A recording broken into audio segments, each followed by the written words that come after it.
edition of Trust the Process live. Not coming to you today from the My New Philly studios. We're coming to you live from beautiful Mirage on South Street. It is incredible here. We're going to tell you a little bit more about that later. On my right, Max Coolidge. On my left, James Jackson. I'm Sean Northgrave as per usual, but not per usual. Is our man Monty G coming in the building? Welcome to the second. Philly royalty in the house.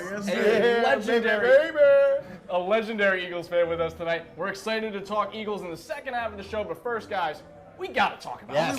What else is there to talk about right now than that incredible game yesterday? But before we get to the game, we got to talk about the weekend as a whole. Okay. So what are your guys' grades for the weekend, and what was your number one highlight? My overall grade, I'm going to have to give it an A-. Not a solid A, not an A+. It's head and shoulders, I think, above the rest of the All-Star games or the All-Star weekends in terms of the major sports in America. But to say that it's A or A+ means that there isn't much room for improvement. I think what's great about All-Star weekend, what's great about the NBA is they recognize that there's always room for improvement. Each year, each city brings something new that they can bring to the table. So they know that they can add on to it. But just why it's head and shoulders above the whole weekend is the spectacle in general. It's more than just the basketball game or the All-Star game in a whole. I mean, they get the TikTokers, the celebrities, the Celebrity All-Star game with Stephen A. getting attacked. I mean, they encompass more than just a game of basketball. It's why it's such a growing sport in America and in the world. And the NBA recognizes it and does such a good job. So I'm a solid A-, but look, you get A- across the board, and that's a 4.0 GPA right there. So I'm cool with that. That's very good. That's a great semester. Yeah. Monty, what did you think? I'm with him. I give him a A-, but it was great. I mean, everything came out good. All the celebrities there, all the people, the tribute to Kobe Bryant. I mean, everything really came correct. It came all good, and it was like 20 years ago in '88 when it was like that with Jordan and them. But this one was really off the hook, and it brought back memories. And I was really hyped about it, and I loved it to the fullest, man. Yeah, and you made a great point. The stuff they did with Kobe all weekend, I thought was just really pitch perfect. And it culminated in the perfect way with that fourth quarter of the All-Star game. Whereas 24 points to the Elam rule, which we're going to talk about in a little bit. Yeah. Just the perfect ending, a perfect weekend. To me, I think it's an A+. I think you actually can't get much better than that. Yeah. I'm going to give it an A, and the only reason it's not an A+ is because of something that we'll talk about in a little bit. Yeah. And I'm sure based on those context clues, you'll be able to guess from my dissatisfaction with the weekend. Sore loser. You're a sore loser. He's a sore loser. Not a sore loser. Get over it, man. No. That might be my. It's not even me. I'm not even a sore loser. I know a robbery when I see one. I'll leave it at that for now. Big Wilbon fan. Big Wilbon. What was Team your Wilbon got crushed? Or no, Team Wilbon won. They won. Stephen A. got crushed. Number one highlight. What was it? In terms of the stuff that I actually might remember for a long time, because let's be honest, you see a ton of alley-oops and open threes in these All-Star games. I really, really loved that, spoken word poetry thing that Common did right before tip-off. I thought that was so well done from start to finish. There was the perfect amount of, family friendly in there, but also, like the part about Dwayne Wade, I think was maybe the best part of it. And I think I think that's something that I'm actually gonna maybe remember moving forward, as opposed to there was over 300 points scored in that All-Star game. We're not really gonna remember much of them except for the last 10 to 15. And I think for me that whole monologue, that tribute, all of it was just so beautifully well done. The introduction of the players. Yes. And that was to my further point of saying the NBA realizes with different cities what they can do, because that spoken word, that kind of poetry is very Chicago-esque. Shot down all the way. You don't bring that to LA. You do something different when it's in LA. You do something different when it's in New York, Atlanta, Philly, wherever. And the NBA is so good at that. And I don't think you can doubt how much Chicago and Kobe kind of meant to each other. Kobe said when there was the trade rumors in '07, the only place he wanted to go was Chicago. And so there is a connection there, especially the Jordan and how Kobe succeeded him. Second Jordan to me. I gotta ask you guys. The next question is the All-Star game fixed? I feel like we're close. What are some of the tweaks you would have had this weekend to make it, the A+ that I would have given? And that's great, because to answer the first question, I don't think it's fixed. And I think the beauty about NBA All-Star game and NBA All-Star weekend is it'll never be fixed. You'll get to a new format. I think we all can agree that the new format is great. I love the new format. I love that it's rejuvenated. It's put the excitement back into it. But let's call a spade a spade. In 10 to 15 years, after watching the same format, we might be like, look, it's time for a change. But what's great about the NBA is when the players say it's time for a change, when Chris Paul, LeBron James, Giannis, the stars of the NBA, the faces of the NBA say it's time for a change, then the NBA listens to that and say, okay, how can we change it? How can we make it better? A few tweaks to it. I think the only thing immediate right now is just getting rid of free throws in the last maybe 10 points of that final quarter. Maybe a little bit less, but eliminating free throws, and that's something to the NBA's defense that you probably couldn't have foreseen until you played the game. Like you need to play the game to see some kinks, and that's just a big major one. You know what I just thought of? Let's get rid of free throws altogether.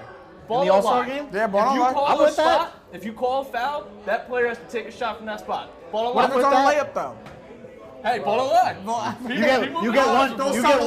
get one dribble and an old guy at the YMCA half step to make that layup. There you go. Fouls last night before the last go. one. Yeah, so there you go. That last quarter was off the hook though, and I Yes. mean that was I don't like the target points at the end, but you know they really did their thing, and the fix it couldn't have been in for the rest of the game, but on the slam dunk I really didn't like that. I really thought it was a fix there, and somebody had to set that up because my man definitely should have got that. Even though he didn't go clean, my man. I'm not gonna like what I have to say. We get into that. We gotta get into that. Hold on, I gotta talk about What's your this fix? because my only thing is, and I think we'll see this change because the 24 is a significant number in terms of this year with COVID and everything. right.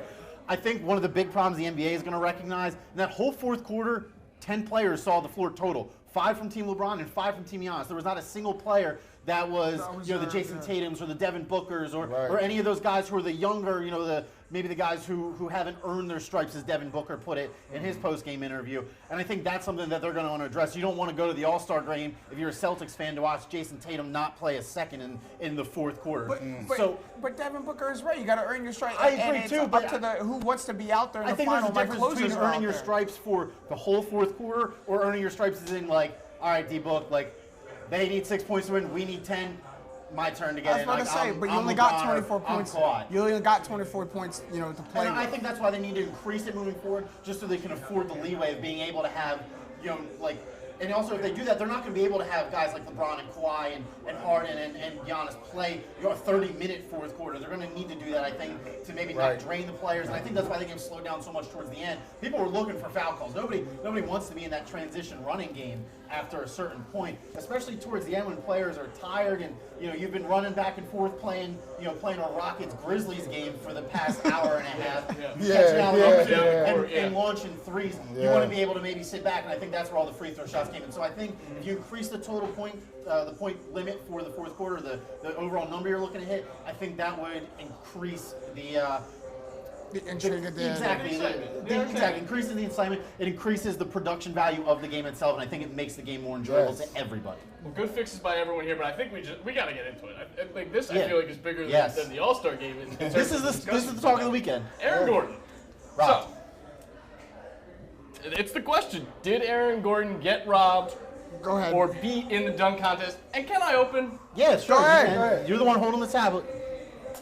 If you are going to jump over all 7'5" of Taco Say Fall, it, Mac, or say it, Peak. Say it. jump Sean. over all 7'5" of him, and not 7'1" of him. You might as well have brought Embiid out there. My and point just exactly. go Embiid. No, my point exactly. He No hit way. the back of his neck and dragged forward. Taco Fall could have been seriously injured on that. I hate the excuse, but it's Taco Fall. No one made him choose Taco Fall. Thank you, You JJ. chose that obstacle. Look, if you choose the Blake dunk Griffin chose that car. contest is Blake a Griffin showman's jumped game. over that car. You are not getting the same amount of love for dunking over Gobert or Embiid. Taco Fall is an enigma. He is the guy that is too big for his own good. Look, And honestly, going back- I think Max, Gordon gets over him, and he ducks. Max, He I'm with ducks. you. I'm with Fall ducks. That is Max, Nate Robinson back in the day chose to junk over pushed Shaq over, Easel pushed off his shoulder, and Dwight I'm Howard. stopping you there. He cleared my them. man springboarded off his right shoulder Cleared blade. them. He did not clear him. Ask the best dunkers in the world. When you're jumping No. over a person or an obstacle, it's No. okay to put your hand on the shoulder to stabilize them and make sure that they're standing still when you're jumping over them. Stabilize them? Aaron Gordon. Nate Robinson is getting on Aaron Dwight Gordon. Howard's back for a piggyback ride to the local ice cream joint if he doesn't propel himself over. Gordon didn't touch Taco Fall. And look, He did touch Taco No, Fall. he didn't. He did He touch Taco didn't Fall. push off. He Okay. didn't use. Yeah, I okay. understand what you're saying. You get what I'm saying. He didn't clear him. Julius Irving was really hyped with him. He thought it was beautiful. I would have rather him have pushed off on him so he could have. And cleared him. don't That push would've off someone been who's shorter than When he Taco. cleared them. That's the point of clearing them. Yeah. You have to clear Taco the Fall said, obstacle. "quote, I was scared for my life." Probably because he still doesn't the think best anyone can thing. jump He was over him, shook. and he's right. No one can jump over him. I disagree. Yeah, well, it sounds like we're agreeing to disagree here. You didn't get in on here. You really think Aaron And Gordon should have also, won? Aaron Gordon had like I'm a with him. four-step run. I really think that he made it. It was good enough. It was excitement. It was something put on that we never seen before. Yes. That was plus. That's why It was. everything is different. And- that's why everything comes correct and it comes the way we want to have it Yes. and want to see it because it was something. And you totally touch on this real quick. We got to talk about a certain judge, maybe showing a little bit too much love to his longtime That's alma why I don't mater have an team. argument. That That's why I last don't have dunk an by argument. Derek Jones, that was less impressive than the same dunk Zach LaVine did 4 years ago to beat Aaron Gordon. But- that's less impressive for a guy who's 6 inches taller to launch from the same spot. He did not deserve higher points for that. You can say what you want about him not fully clearing Taco, which is fair and legitimate. There's no way that last dunk by Derek Jones was better than that. No chance. Was in Derek Jones' dunk, was Dwayne Wade the only one to give him a 10? No. Was when Aaron Gordon's all the dunk, judges were in different. Aaron Gordon's dunk, was Dwayne Wade the only one to give Aaron Gordon a 9? No. So he didn't fixate. He wasn't the only one to do it. Dwayne Wade was given whatever Derek Jones did at 10. But the other judges did too. Derek Jones got 50. Chadwick Boseman, who was thrown out.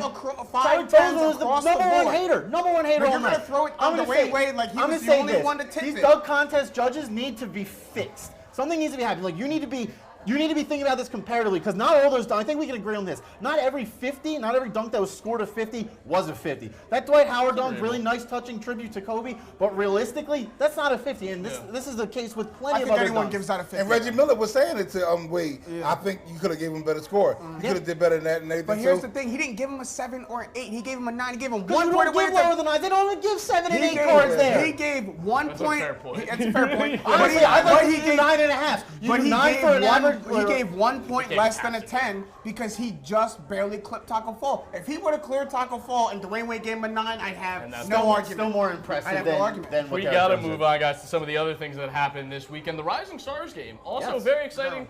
Not super competitive, but a lot of fun Second half highlights. was boring. I'm Yeah. gonna throw it out there. I'm throwing it out there. It's fine. Yeah, I didn't watch Probably it. right. either. You're probably right.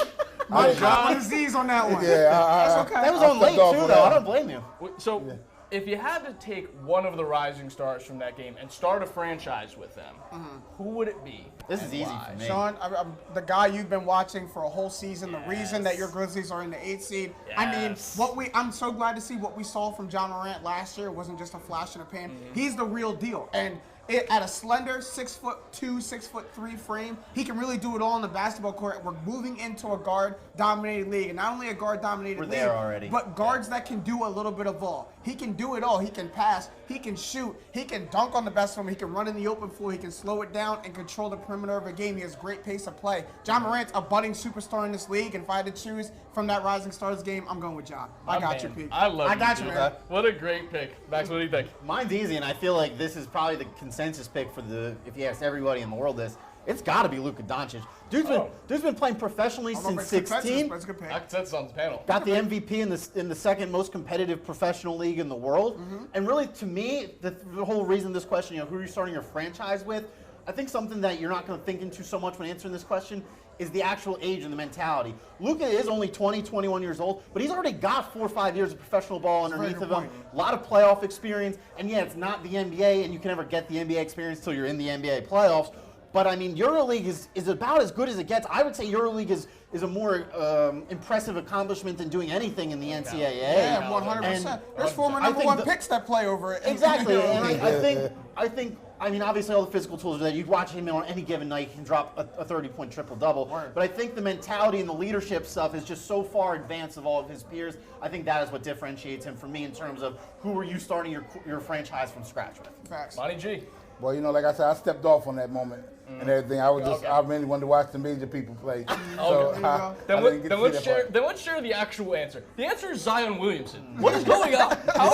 How are we picking third and Zion's still on the board? That is insane. Wow. That's fine. He changes the geometry of the floor. I am a Grizzlies fan and I'm saying this. The paint is no longer an option. It is with Zion in there, he is the most physical person. I love Steven when he goes up against Steven Adams, like he's not going to be able to go up against all that. He moved Steven Adams. he's a big boy. Yeah, I heard about him. He's a Though. big Yeah, boy. And then jumped over him afterwards. Yeah. I did hear. I did hear. He was right. Zion's the answer. I honestly can't believe that I got to pick Yeah, a him lot of people below. talked about him. I did hear about that. When I don't came know back. why you would take him over Luka. Honest to God, in terms of all players in the NBA, there's maybe 2 or 3 I'd be taking to start a franchise over Luka, and none of them are in that Rising Stars game. I would just make the point that you're saying. I think that a part of it pass. is a part of what you're saying here is the health concerns. Why you wouldn't take Zion? Luka hasn't been in shape the entire time he's played professional basketball. That's all I'm going to say on it. We have to move on to the final topic of the first half tonight. The thrilling part about the end of that game really came, the All-Star game specifically last night, came because of the Elam rule. So the Elam rule, for everyone out there who doesn't know, it's the idea that there's a different way to end a basketball game. You turn the clock off at 4 minutes left. Right under that, if there's possession going on, you take the highest score, you add a number to it. Last night was 24. Some people have discussed 12, something like that. 30. Do it 30. 30 is a good point. But, guys, should the NBA move towards that sort of it finale? can't. You can't. It can't. It works for exhibition games. It works for unorganized. You don't want to do it full time. No. It No. works No. for unorganized No. pickup games, but when you get down to organized basketball Yeah. and you have to Yeah. get down to X's and O's and strategies, that clock is important. I think Agreed. time is really like kind of synonymous with NBA and kind of maybe sports in general outside of like baseball. That Think about it like this. Taking Not to time cut away. you off. Go ahead. Think about it like this. If we have a fixed hard cap in terms of score for every NBA regular season and postseason game ever, you take away some of the best moments the sport has ever seen. Tracy McGrady scoring 11 points in 8 seconds. Derek Fisher hitting a buzzer-beating 3 to beat the Spurs with .2 left on the clock. Those are just 2 examples, one from regular season, one from postseason. Take that and multiply it by the countless thousands at this point number of buzzer beaters that have happened. There's no, I would say maybe even in sports, because it doesn't really happen so much in the other sports, a buzzer-beating game-winning shot in basketball is maybe the most pinnacle of like an individual sporting achievement in terms of excitement. It's that moment. And I think one of the reasons it works for the All-Star game is you have the best player, 12 of the best players in the world out there, Yes. doing that. But when you get to regular exhibition games, I mean, if you got the Suns versus the Pistons, there's no telling that if we have to, Oh, man. there's no time limit to get to 30 That points, 20 we might be here for hours. It waiting sounds for like we something. agree on this. No, we're going to say no to the Elam rule. And I'm going to say one other quick thing here. The NBA's throwing around that idea of the midseason tournament. Maybe they wanted to see Al doing that for a final fourth quarter of that situation. kinda We're okay. that, Max. We're So- okay with a little guinea pig action. I'm going to say this. See If how the it goes. NBA wants to throw something completely brand new at the sporting world, doing a midseason tournament in America with that as the way to end the game, that's shake the up the X landscape a factor little you're bit, looking yeah. for as the NBA. Well, that was a great first half, guys. A great All-Star weekend. We're going to touch a little bit more on it in the second half, but for right now, I have to tell you about this wonderful location we're at. Mirage on South Street is the premier hookah bar in all of Philadelphia. They said Word? they Yeah. have basketball I players see. coming in Go, here Max, pass all it. the time. Clippers players came in here after the most recent game just before the All-Star break. They have over Blow off 30 some steam after catching that L. Boston Stevens. Great way to put Yeah. it. Go They- Sixers. They have over 30 different flavors of hookah. They have a menu full of appetizing looking food all over the place. They got a full bar. They got whatever you need for a wonderful night out. Mirage Hookah Bar on South Street. That is 119 South Street. Come on and This is check delicious. it out. It really is. Oh man, I'm hungry. I'm hungry. I'm hungry. Oh! Hookah for dinner. Here, let me get it. You on want? it. All right. While we move into the second half of the show, Yeah, which get us a is question and get yourself rapid settled. fire, and then I'm going to enjoy myself a As- little bit. as We're you here, should. we might as well. So we're doing rapid fire tonight, guys, but we're starting with a little keep trade drop, and we're going Okay, to the okay, Eagles okay. to start us out here. So we're going to do a little defensive keep trade drop. Are you keeping, trading, or dropping Malcolm Jenkins, Nigel Bradham, Brandon Graham? Who we going? Non-Eagles fan. I Monty, insist. go ahead and start. All right, we can trade Malcolm. Trade Oh, Malcolm, okay. all right. Okay. Whoa. That's the return. Yeah. If you want to Keep Brandon return, Graham, Keep Brandon Graham. Okay. Okay. and we can drop Nigel. Gotcha. Nigel. Okay. Yeah. Dropping Nigel? Yeah, Now, drop does it Nigel. have anything to do with? I know you're close friends Oh, with yeah, Brandon man, Graham. I know that's your Graham, guy. Yeah, no Brandon- bias. No No bias. bias though. Brandon Graham, man, like this. That's It my is man, bias. and he represents to the fullest. And I just love how he do what he do. And I mean, that's my number one man. Him and Fletcher Cox. But you know, I love Brandon Graham and everything. And Nigel, I'm not feeling him like that. And you know, Malcolm, you know, he been here, he cool, but he don't really stand out to me like my man B. Graham do. That's fair. That's absolutely fair. You want to go? You want me to go? I'll go. Okay. I'll go. I'm gonna keep Malcolm Jenkins. I'm trading Brandon Graham. I'm sorry. I know. I'm sorry, Mike. That's why I wanted to go first. And then I'm dropping Nigel Brown. And we agree there. The reason why I'm gonna keep Malcolm Jenkins is I think you have two big tone setters on your defense. One plays the defensive line. One plays the defensive secondary. Fletcher Cox and Malcolm Jenkins to me are kind of stamped into your defense. They do more. I mean, Malcolm Jenkins has played every snap on the Eagles defense for the last 3 years, but he does even more than that in terms of the culture of Philadelphia, in terms of cementing in the locker room. He's one of the most respected guys in the NFL. I think you want to keep that. Then you want to trade Brandon Graham because then it comes to who's got more trade value. Oh, now here we go. Here it is. Here we go. Throw the whole segment away. Yes. That's incredible. I've been waiting for this all It's on the boy. E-A-G-L-E-S, Eagles! Yeah! You gotta keep my man Brandon Graham. I'm sorry, man. Malcolm cool, Malcolm all right, but you know. Just shut me up there, man. Go ahead, because he drowned me out with You're this, keeping right? Malcolm because anything you can get in a trade from doesn't equate to the behind-the-scenes stuff that he does in and out of the locker room. I'm gonna say you drop Brandon Graham. You cut him. Really? Yeah, it's a big cap hit. The contract situation's always gonna be messy whenever it's coming to the end of it. I think Bradham is kind of one of those unsung guys where it's like, if you watch every single game that he played all year, you're like, damn, my team could use that linebacker. And I think a lot more people would say that about Bradham than people would say, do I really want Brandon Graham, who's over 30, taking away minutes and reps from my second or first round defensive end that I drafted? Okay. So personally, I think you're splitting hairs between Graham and Brown. They definitely have clear pros and cons in terms of keeping or trading in this scenario, but I think that I'm going to keep Bradham. Also, given the fact that the Eagles just seem to strike out on a linebacker a lot more compared to D-line. It's a concern. Yeah. So we're going to move to the offensive side of the ball now. Going to stick with keep, trade, drop here. Going with Jordan Howard, Zach Ertz, or Alshon Jeffrey. To me, this one's obvious. Yeah, it's pretty. Alshon's got to get out. It's got to go. Alshon's gotta go. Lord, does he gotta get out. Keep Ertz. Keep Ertz. Trade Jordan Howard. Okay, so I'll make this argument just to throw it out there, and I want to know your take on this. We're all Well, I'm all This in. is Yeah, what he does Jordan. too. He Zach Ertz, he throws great curveballs tight end, and- great tight end. Yes. One of the best in the league. Doesn't that mean you can trade him for a lot, though? We have a guy who could I be. like this. We could have a stud. We could have But a he's starting so guy. in sync with Wentz. And that's why you don't trade him. But I'm glad, my yes. man, I'm glad. That's exactly what you want to Yes, hear from an Eagles yes. fan, because there's things that are more than just numbers and body Yes. types and abilities and We're pros and all cons. can of see it. that he's close with Wentz. But I'm saying we know that because we're in the local media. If you're Yeah. outside of Philadelphia, you're probably not as in tune with that. Right. Y'all know that. So I'm going to And say he's this. right on point with him. Ertz has the most trade value of any of the six Yes. players that we need. Yes. Hell, he might have more trade value than the other five combined. The other four combined, especially if you take Right. out Malcolm Anybody Jenkins. wants So I'm going to say this. everybody would If love for him. whatever reason the Eagles are just like, you know what, I don't really feel like being competitive anymore. We should blow it up. Obviously, that's never going to happen. Jordan Howard is still right. Jordan Howard's 5 years. I in the agree. league. I think Jordan Howard would be a trade asset if we were in any other decade besides the NFL going right, full right, air. right. That's a really good point. I think you hit the point and then you drove past it. Oh, He has. it's a hit and run. There's a lot of holes on this team, right? And you saw how good Dallas Goedert was last year. Do you really need two tight ends going forward? Is that the identity helps of you. this You team can't that have you too want? many If you You can't become have that too many team safety moving blankets. forward, Yeah. if you become that team that wants to be the two tight end team, then it We absolutely just does. saw what the best team in the regular season run a two damn near three tight end set, and then one of the teams that go to the Super Bowl run a two damn near three tight end set. Intern Dan also vigorously shook his head, And so these that's new players probably are a gonna good really sign. represent. Yeah. Miles Sanders Jordan and Davis Ward, smart. everyone's gonna really represent. Agreed. So, guys, we got to move now from football back to basketball, back to the All-Star game. All We're right. bringing it to Philly. All right. All right. Whoa. Does it bother you? We talked about this last week. Does it bother you that Embiid played? And before you guys answer that, I know that plus minus doesn't mean anything in the All-Star game.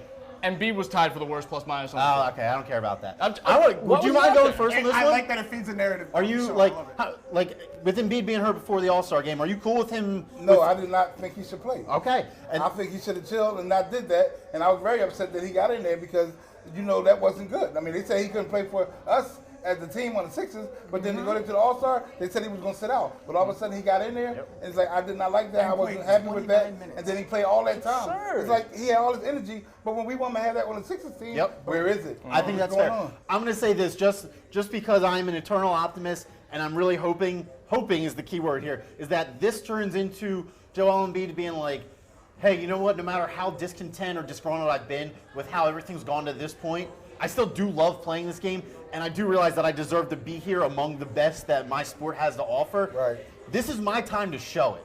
And at this point, it feels like if the Sixers as a team can't get up for the remaining 30 to 35 games in the playoffs, Right. then it's going to be Embiid not being able to get up for those games. And I think that's where we have a problem. And I think that's when it gets to the point where you're 100% unarguably correct, where he should not have touched the floor in that game. Yes, and not that long. And you are a true optimist, Max. I am. I'm because absolutely being an optimist and here. we've talked about this at length. It's so easy to get up for the spectacle games. Of course, Embiid's going to be excited for the All-Star game. Of course, basketball is going to be fun. That's what this weekend is for. But coming out of the All-Star game, now it's the home stretch of the season. Now it's grind time. Now it's a lot of ugly games, a lot of road trips, a lot of not fun times. You got to be able to get up for the not fun times. And I think you put it perfectly, Monty G, is we saw him get up and excited and dancing. He didn't look sluggish. He didn't look like he didn't want to be there. Perfect. You could do that for a random team that you don't play for, but your home team, the city that embraces you, the team that gave you your nickname, you got to be able to get that excited. And I haven't seen that. I've seen that like 3 times from Embiid. Hey man, I'm with you. You know, I was up here the last 2 weeks saying you were hot. You was hot. I was hot, and I'm going to say this because it's done. It's happened. I can't do anything to change it at this point. So I'm going to hope that this did something for him and Ben to be around all those guys and just maybe just be around that kind of winning mentality, like being around guys like LeBron and Kawhi. I know Team LeBron was kind of more so stacked with the championship pedigree, but just being around that environment as a whole on either side of it, I think can't be anything but beneficial. Can I ask you guys this? Fingers crossed. Is there any chance that part of his desire to be such a part of the All-Star game is that there's such a strong coalition of African players now playing in it? And like between Siakam and you've had other people coming in and out. Is that a part of it, that brotherhood aspect of like these are guys that I'm comfortable with and I really want to play with these guys? Do you think that could have something to do with it? I mean, it absolutely has something to do with it. I mean, the culture in general. You step out of just Philadelphia and when you go to the All-Star weekend, you get not only the culture of different players of different ethnicities, but all the cities they represent too within their organizations. That class of media and culture. I mean, it's breathtaking, and you can't not have fun there. So I get the fun aspect. I just don't see that. You don't get that every day. You get that in the All-Star game. No job's fun every day. Exactly. So we got to move on, guys. So we have this next question: who performed better in the All-Star game, Embiid or Simmons? But I think we know where to fall on this. But let me answer this from a third-party point of view, a non-Sixers fan, non-Sixers hater, but non-Sixers fan. Sixers neutral. Point of view. Ben Simmons to me looked like that newborn puppy that goes to his home and then finally gets a backyard. Like he got out there, he was free, he's with a bunch of shooters around him, he's with a bunch of good players around him, and he looked so happy. He looked like he could stay out in his backyard. I'm fully taking your mantle of Sixers hater here. No, I'm not. Just put Ben Simmons in the All-Star game and he's got all the tools around him to succeed. That absolutely came with no heat. It was a mere observation. I'm being your hater. Yeah, it was a mere observation of watching Ben Simmons. And Embiid might have, I mean, for a little bit, it was like, who's going to win MVP, Ben or Kawhi? That faded a little bit, towards the end of towards the back half of the game. But I'm watching Ben Simmons roam around. He's got all this paint to work with. He's dishing out to all these people. He's going between the legs, going off the backboard. And I'm like, Ben Simmons looks like he's having fun. He looks like he's having a great time. Something I haven't seen Ben Simmons being able to explore. Monty, what'd you see out there? But Embiid, he represented. Embiid he was doing everything. Passes, alley-oops. He was doing his thing. Dream shake. And He was the dream shake all the time. He was doing what he said to for our Sixers. He was doing that there, and he really represented. I love Ben Simmons. He does his thing. He represents. I mean, he is great. Both of them playing together is great. All that animosity that people was trying to say that not real. That's not real. That's stupid. It's crazy and everything. I mean, he's right. Embiid paid homage with his squad and all the other players, the African brothers and everybody that came in was on the teams. But he still shouldn't have been there. Simmons held it down. They both should have played on the same team. But I'm for Embiid, but Simmons was good. But Embiid really represented and did his thing and played like I like to see him play for the Sixers. That's what I'm saying. I mean, I think just seeing that dream shake is it's a highlight, but that's not something. I mean, I guess you kind of have to do it in that context of the All-Star game.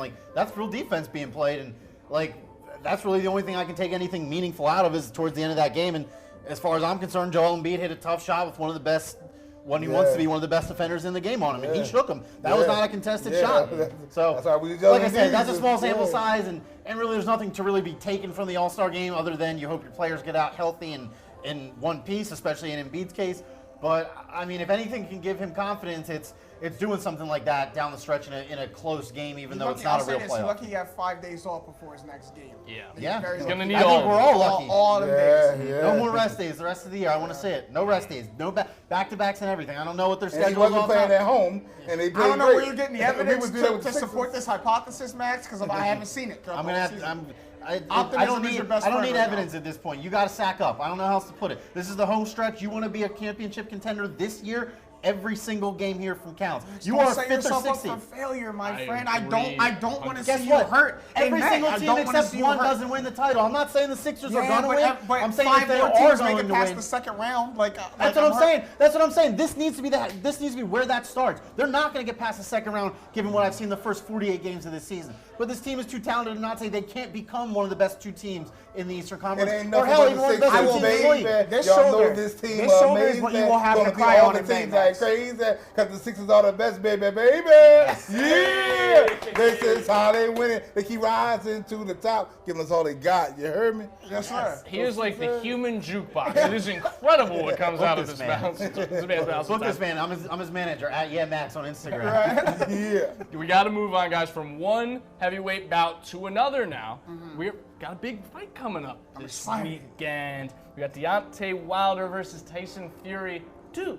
The second time they're facing off. Who you got? I gotta go to the Bronx Bomber, man. I mean, he underestimated Tyson Fury once. I don't think he does it again. He wasn't expecting Tyson Fury to be as good of a boxer, a trained boxer, and he thought he could do what Deontay Wilder always does. I'll open you up and get that one punch that's gonna knock you out. And Tyson Fury got off the canvas after that. But I think he went back to the lab. Tyson Fury's earned that respect from Deontay Wilder to know that I can't just punch my way out of this fight. I'm gonna have to beat him full circle. So I think Deontay Wilder does that and then finds that opening to just knock his lights out again and do what the Bronx Bomber does. He's got like 40 knockouts under his belt. It's got to get another one. Okay, I mean, look, I'm not going to sit up here in front as a boxing expert. As far as this fight goes, I'm strictly with the storyline. What fair. Tyson Fury did, and then being able to come back against maybe the best pound-for-pound fighter in the world when he did against Wilder, I think is super impressive. This, to me, feels like one of those classic David versus Goliath stories where you saw that David, put the dent in the armor originally, and Goliath is like, I just didn't take him seriously enough. But deep down, David knows, like, I was out of the game for mad long. I was nowhere near what I could do if I really dedicated myself to this, Very like true. he's able to. Very true. And I think on the mental edge, on the other side of it, you're the champ, you're the undefeated, knock everybody out, Deontay Wilder, and somebody goes a whole fight with you, and they knock you to the ground. That's what trains you, and that's you what, on your heels a that's little what bit. feeds you through that whole process. But I think that's not a good spot to be in mentally. So in terms of the mental warfare and the storyline, I'm going to go with Fury. Yeah. Wilder Fury, you got a pick? Wilder, he's like the underdog, just like my Eagles. The underdog, they say he ain't going to do nothing, not going to be able to hold himself, but the boy got some skills, and I like how he throwing down and got them punches, and I really think that he can come and do this thing and represent and get this fight, and get this win. This is why you're my man, Monty. I think we've agreed on almost everything here today. Yes. Which doesn't happen a lot, Mike, let me No. tell you. There's just not Never. happen a lot. Wilder might be the scariest human being I've ever alive. seen.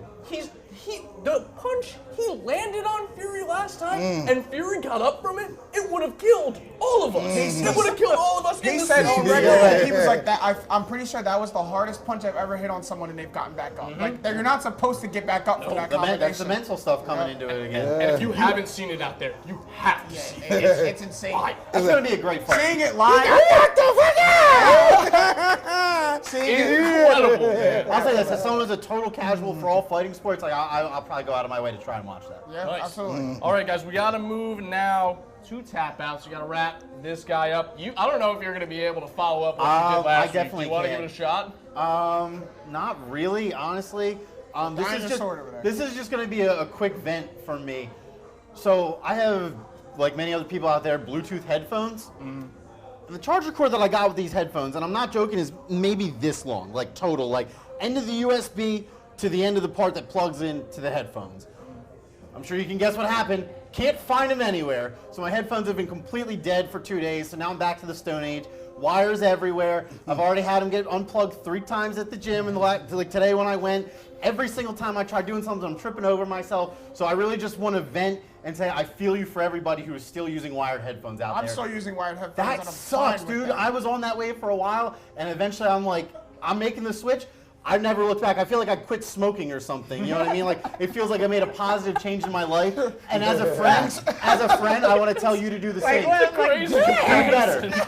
Do Yo, better. I'm old school, baby. You know, I still got the pen inside the Sony Walkman, baby. There you go. I still We gotta get cassette this. tapes. We gotta get got some cassette AirPods, tapes, Little baby. bougie I'm all of a old sudden school now hip-hop. can't have wires on his head. Monty, you're welcome back whenever you want. You can come and be on this all the Yeah, I time. still got the cassette tapes, baby. So tap house. Oh, you done? Yeah, I'm done. Shout out to everybody still using wired headphones. You gotta catch up.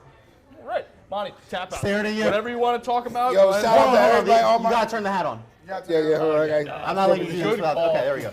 Yo, shout out to all my Eagles fans, all my Sixers fans, all my Philly team fans. You know, I got nothing but love for them. I thank you guys for having me on this show because it's a great show. Man, I really appreciate this, the love y'all gave me and all the fun that y'all have here is off the hook. Shout out to my girl, baby, Wanda. You know I love you, baby. And everybody else that's watching this, you know we hold it down to my boys in Tough Group, my man, Tony Mitchell. Everybody, yo, man. Philly, y'all know who it is. Monty G, #1, baby. Yes. This is how I do it. Yeah. Ain't nothing but a party, you heard me? Yeah.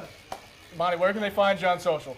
Yo, you can check me out, Monty G Philly, Instagram, Twitter, everything just says Monty G Philly. Check out my YouTube. You go Monty G Philly on there too. Everything is Monty G Philly. Just go check me out, see my videos, all my chants, everything. The Bird Hat representing, all my stuff. It's all positive, hip hop, entertainment. That's how I do it. Yes. Monty G Philly, baby. Yeah, baby. And you can't find them, just look at our stuff because we got them tagged all over the place. That's right. Are you expecting me to follow that tap out? That's why I went first. I need a buffer between you and A Dave. veteran savvy move by you too. Yeah, absolutely. For doing this to me. I'm gonna put you back under the Oh, microscope. let's do it. I'm not sure. For all those who were tuning in with us last week, Max had one of the craziest tap outs I've ever seen. I'm sorry, JJ. Before you, I can't do it with you. The bird hat kills me, man. Okay. Funny. I'm sorry. But Max Eagles had, fly, baby. to me, one of the most legendary tap outs where he publicly just debunked the entire holiday of Valentine's Day with probably his girl watching and saying how it was the most corporate holiday and that he hated it. It so, is. so I ask you, Max Coolish, how did your Valentine's Day go after that? Like, It went- did you recover well? Plead the fifth. I'll say this. Without Next incriminating time you want to myself on impress a camera. girl, you buy her a goddamn $60 little one flower, and she'll be like, "This is the nicest flower I've ever seen." Man, my baby had some milk and cookies. I'm just saying. We made love, milk and cookies, and afterwards, bang, bang, bang. It was, oh yeah, okay. It was all good. Family show, man. So you had a good Yeah. Valentine's Day too, from the sound. Yes, I did. I had a Hey, beautiful my Valentine's Day. man. Yes, sir, baby.